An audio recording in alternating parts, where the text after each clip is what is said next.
Senator Sunday Karimi, he's the chairman of the Senate Services Committee. He has revealed in a recent interview that the National Assembly, in particular Nigeria's Senate, plans to transfer the responsibility of conducting local government elections from the state independent electoral bodies, the CX, to the Independent National Electoral Commission, INEC. This is the body that organizes Nigeria's national elections, state elections, governorship, and House of Assembly elections as well. But they do not organize the local government elections because of the Constitution. Now, this move follows the Supreme Court's landmark judgment, which granted financial autonomy to local government areas in the country. The senator, in his speech or interview, acknowledged that some state governors may resist this change, but they're assuring that the National Assembly will ensure compliance and amend the Constitution of the Federal Republic of Nigeria 1999 to address any contentious issues. He also emphasizes the importance of a well-functioning local government structure in improving the lives of Nigerians. We'll talk about this and delve into all the issues. It's a very interesting topic. In the studio with me, I'm glad to say we have Joe Femi-Dagunro. He's a policy analyst. We're also joined by Nelson Ekujumi, a political analyst as well. Both of you looking dapper today and looking alike, like you both plan to dress the same way. I hope you have the same opinion. Gentlemen, well, you're welcome. I don't know. Maybe until we get to the tough. All right. Fantastic. I read the editorial. I'm just going to go to it of today's Punch newspaper. It was shared very early in the morning at dawn, and I was going through it, and they were talking about the survival of federalism in Nigeria. They disagreed with the Supreme Court in its judgment on financial autonomy for local government in Nigeria. And they were not coming from the point of the Constitution, which is something that can be argued, but they're looking at the fact that Nigeria as a federation cannot survive if the state governments are not allowed to control whatever happens in their state rather than the federal government. Looking at all of that, what are your thoughts on federalism in Nigeria if this plan by the National Assembly goes ahead? Joe Femi-Dagunro. See, basically, I don't think it's all about local government autonomy that dictates what the state government can control. They have a lot to do, and that is why we have three levels of government: the local, the state, and the federal. So the state has its own job to do. The local government has its own job to do. Let them be individualistic. Let them be, not identical, because we have this autonomy that is granted right from day one. But somehow, some governors have been able to, create their own kind of government, their own kind of system, and they've been left unchallenged for a while. And that is why they just felt that, okay, this is what we've been doing. Why should anybody change it? Now up to now, we still have people who have caretaker committees. We still have people who have LCDAs. And so it is just not because of releasing fund to the local government that makes them to be autonomous. There are a lot of things that will make them to be autonomous, and we have to begin to accept the fact that that is what is right for this country. We cannot be talking about federalism without following the rules of law. And the government, the federal government has done it, and the Supreme Court has stamped it. And then what I'm thinking now, it is not about INEC conducting the election, or LASEC, or whoever, whether you call it BNEC, CNEC, or whatever. The people, it is all the people. The people have to conduct the election. We have to train our people. We have to make the people believe in the fact that you have to be responsible. If the people are not made to be responsible and accountable for what they do, then whether it's INEC or LASEC or whatever SEC is doing it, then we are having the same problem we've been having before. And then if you have LCDAs that are running up to now, and where will the money come from to run the LCDAs? So there's still a lot of things that have to be looked into. I believe the state governors have to look into so many issues, not just looking at the fact that, okay, we have to conduct election. It's not just about conducting election alone that makes a local government, or that makes the local government to be autonomous. No, it is beyond that. So there must be proper accountability, there must be proper rule of law, and there must be guidance for the local government chairmen and women to know what to do and how to do it. So it is just not just about about sharing money, because we are hearing about sharing money and sharing money. Interesting. I also want to read an excerpt from today's Punch editorial. The title of that editorial, Supreme Court got it wrong on local government autonomy. They're not talking about Constitution and what it says about Jack, no. But they are saying that the Supreme Court should interpret the Constitution to reinforce decentralization. But they're also saying that the court declared that the government is portioned into 3 tiers: federal, state, and local government. Now, they're saying this is a blatant assault on the tenets of true federalism. All right.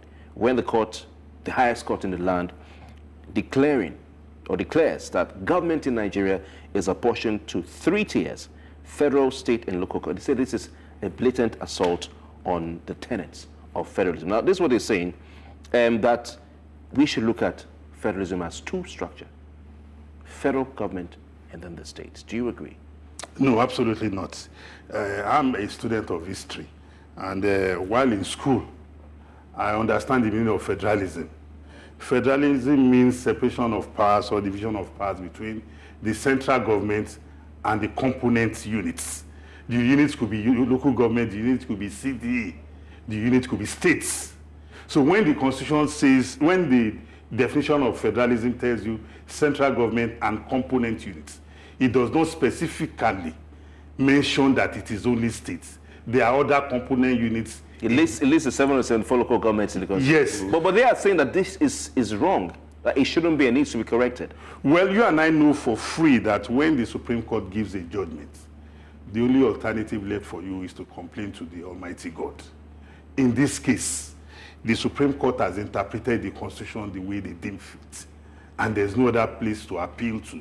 The Punch newspaper has only, voiced its opinion, and I disagree vehemently with it, because one of the benefits, one of the advantages of this judgment is that it will allow democracy to be deepened at the local government level. You recognize that over the years, the administration of local government administration had become bastardized, that it has no meaning to the lives of the people any longer. I remember growing up as a young man, the most important political office in my locality was the local government chairman or chairperson or councillor. There, the local government functions will touch the lives of the unlike what obtains now, where until this judgment, where states have emasculated the local government. You talk about bus stops, that's a function of a local government. You talk about street naming, that's a function of a local environmental sanitation. You talk about bus parks. No. You talk about markets. That's the function of the local government to manage and maintain. You talk about the cemeteries. Yes.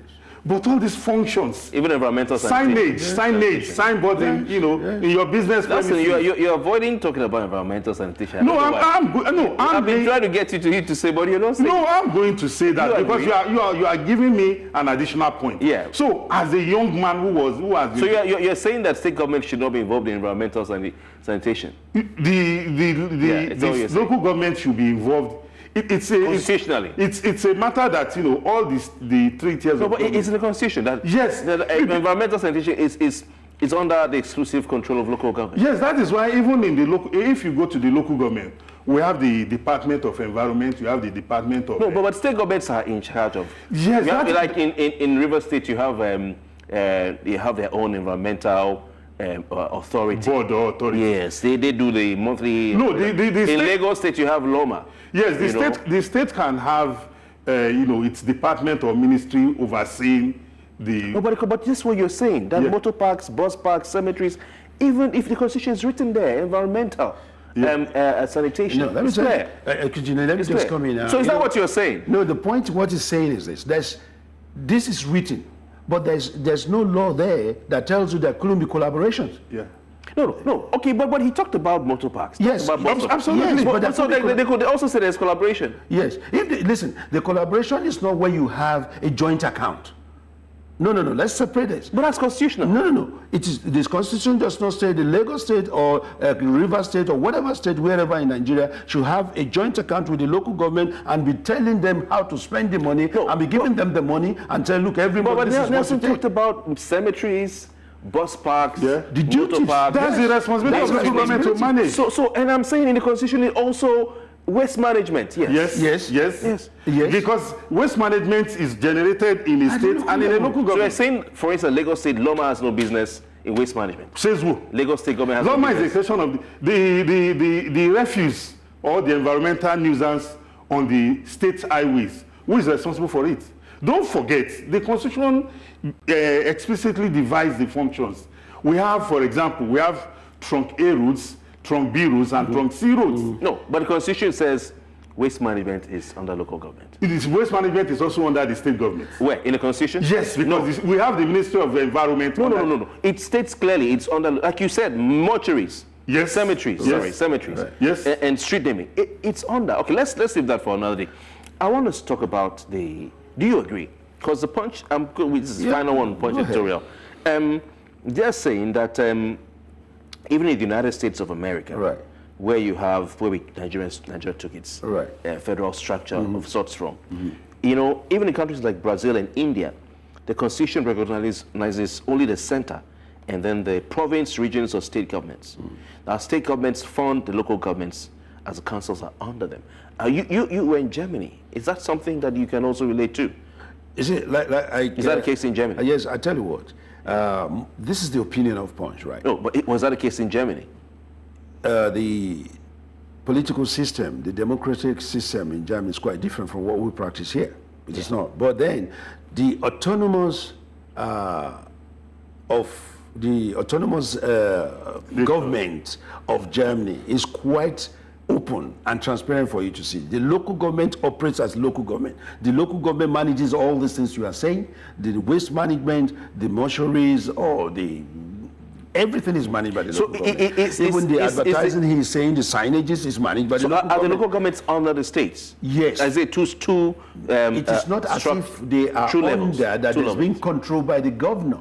Okay. Let us get it right. But the federal structure has two The levels. federal structures has the federal, the states, the regions, and provinces, and the local government. The local government, the mayor decides what he wants in his local government in accordance with the constitution. Who organizes the local elections? The local election is by the local government. It's not even the state. All right.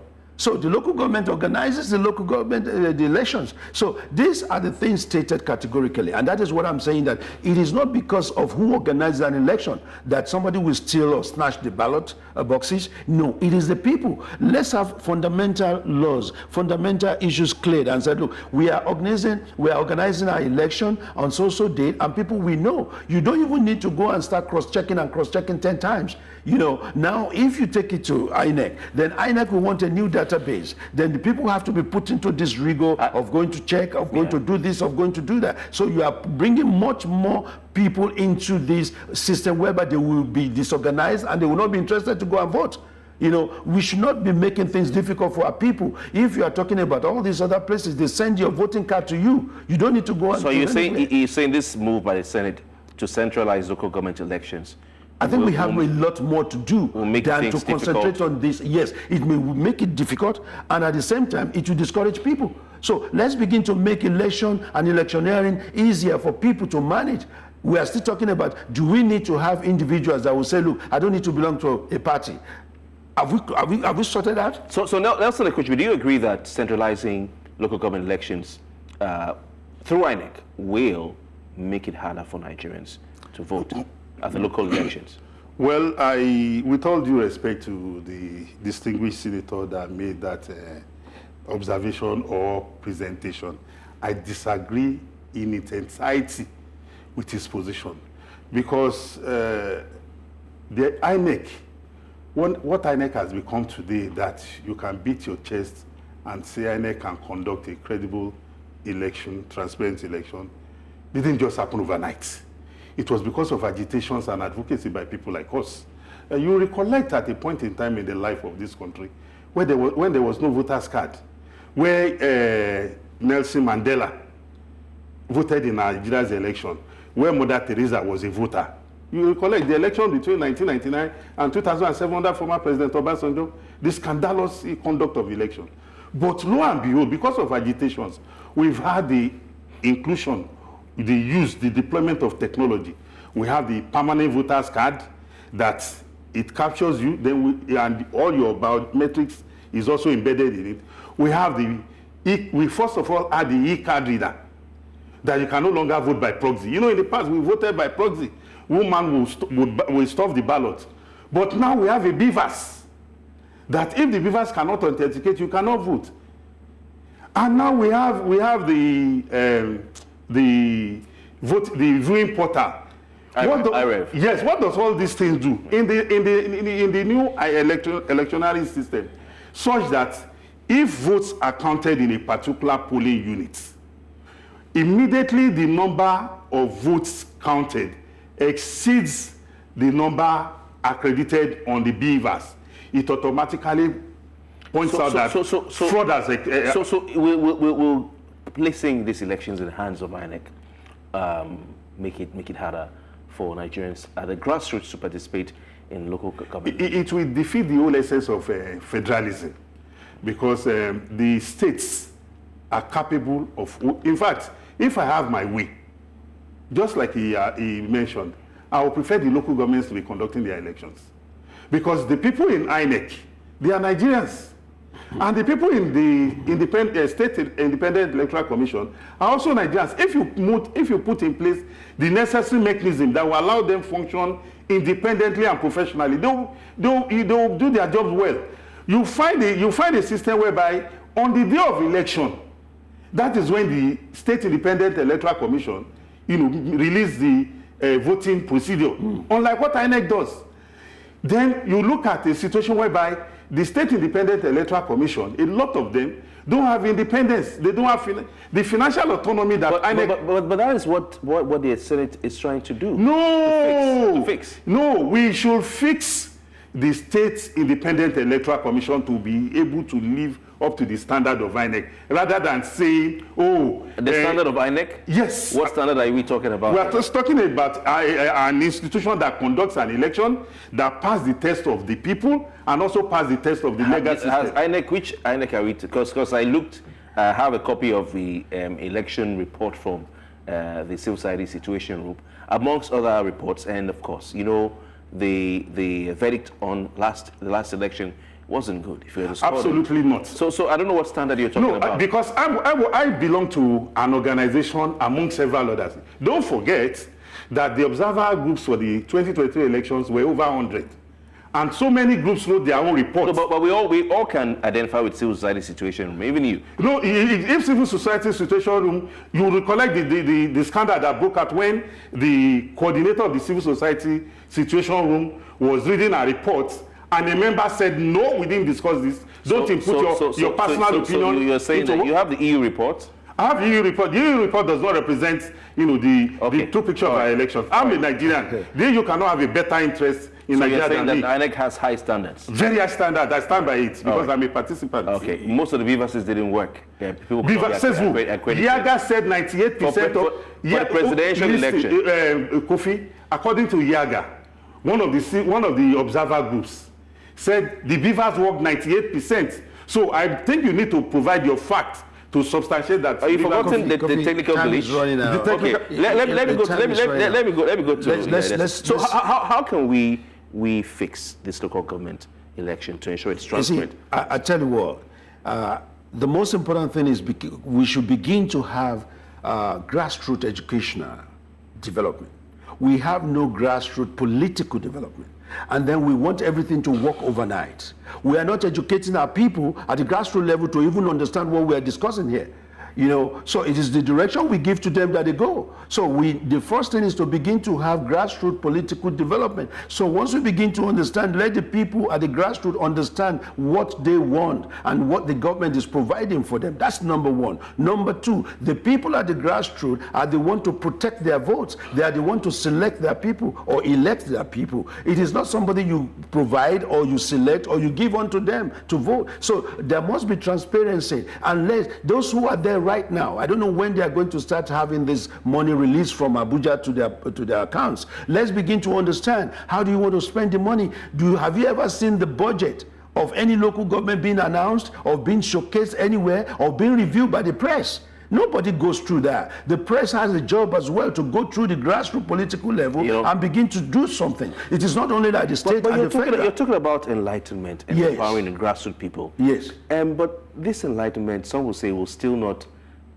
force the state independent electoral commissions to be independent. Listen. For instance, in many states, I think one of the states holding elections soon, right? The parties, opposition parties in the state, they pulled out from the election. It happens a lot. Listen, they'll say, okay, we don't want to waste our time. That is a political grandstanding. That's not a problem. The problem, the people, the Nigerian citizens at the grassroots. I come from a local government. I know my councillor, I know my chairman, and I can walk there and talk and discuss with them. How many people? If I ask you, have you ever seen the chairman of your local government? Do you know the councillor of your local government, of your ward? We are not engaged, and we just come, at one point in time we begin to grandstand it. No, let people begin to understand who is the councillor. It is not somebody that is selected from somewhere and being imposed on the people. This is where the problem starts. So we have to begin to have grassroots political education for people to understand, why am I voting for this gentleman? Which of the parties I'm going to vote for? Right. And these are the things we need to. Because I want you to tell me who will do this education, enlightenment. When we come back from our break, for those of you watching, please stay with us. We'll be right back with more on Politics HQ. Welcome back. We still have with us in the studio on Politics HQ two political and public affairs analysts, policy analysts, Joe Femi-Dagunro and Nelson Ekujumi. Nelson, but before I come to you, I was going to ask you, Mr. Femi-Dagunro, talking about enlightenment. Who is going to do the enlightening? Who is going to do the education? Who is going to go out there and tell Nigerians that you should be more involved and more intentional about local government, administration, governance, and all that? The three tiers of government: the federal, the state, and the local. Because if you educate the people at the grassroots level, it will affect the state, it will affect the federal. You are not just telling them how to vote at the grassroots level only for the local government. You are telling them what election is all about. You are telling them what government is all about. You are telling them how their finances is being managed, how the economy is being managed. You are telling them about corruption, that this corruption is not only at the central level, it happens at the local level as well. So this is just not, and you have other, you have the Ministry of Information. What do they do? You have the Voice of Nigeria, you have what's it called, National Orientation Association or Agency and all that. What do they do? So the jobs are there, the agencies are already there. We're not creating new agencies to do this. But let's begin to do it so that people will begin to have the interest. People are losing interest in politics. People are losing the interest in government. So it is not just saying, look, why are they losing interest? Yeah, because they feel they are being taken for granted. Okay, they feel their votes don't count? They feel their votes don't count somehow. But Nelson is praising them. INEC to the high heavens. INEC can do what they have done. You see, Nelson has supervised the election where he was, and he saw a good job done somewhere. But you see, mistakes will be made. All right. Okay, I want us to look at, are there no benefits? Because both of you seem to be against this idea of handing over local government elections to INEC. Are there no benefits of transferring the powers to organize these elections to INEC? No benefit? Tell me what benefit. You see, I think we must get one thing very clear. We are talking about the conduct of local government elections, transferring that powers to organize elections from the State Independent Electoral Commission as enshrined in our Constitution to the Independent National Electoral Commission. And we are saying here that whatever be the anomalies that we have observed over the years with the State Independent Electoral Commission, I'm very, very optimistic that if we do the right thing to empower that institution to be independent, to have autonomy. Who is going to empower that institution? It is through the State House of Assembly, because it's the State House of Assembly that makes the laws for the creation of the independent for the State Electoral Commission. So what I'm saying is that if we put in place the necessary system to enable them conduct a free, fair, and credible election, I have no doubt in my mind. But these are the same State House of Assembly who, when Buhari sent a bill across to them for constitutional amendment for independence of the legislature, okay. They rejected their own independence. They voted against it. Well, that is democracy for you. Democracy is about negotiation and lobbying. No matter how lofty your idea is, if you take it to the legislature, if you don't do the necessary groundwork to make them see reason with you, they will throw it out. So you don't say because they are legislature that their role is to take in whatever you throw at them. Right. They are also responsible people who have IQ. We have to go. I don't know. Some will argue, that we need to take away state governors, make it ministerial appointment, just like you have military administrators in those days. So the president will appoint a minister for Lagos, appoint a minister. State minister for... Kofi, let's not go there because that would not even work anymore. We have a constitution... We'll be seeing all these fights. No. Listen, we're not even going there. We'll be seeing all these fights. We are not going there. We have to go, all I just want to say is this. Listen, we have... Since February, we constituted a committee to review constitution. What have you done? Gentlemen, I want to thank you very much for your time. Yes. It's been interesting having both of you. No surprises you were on the same page, you dressed alike. Thank you very much, Joe Femi-Dagunro. And that does not make for our thinking alike.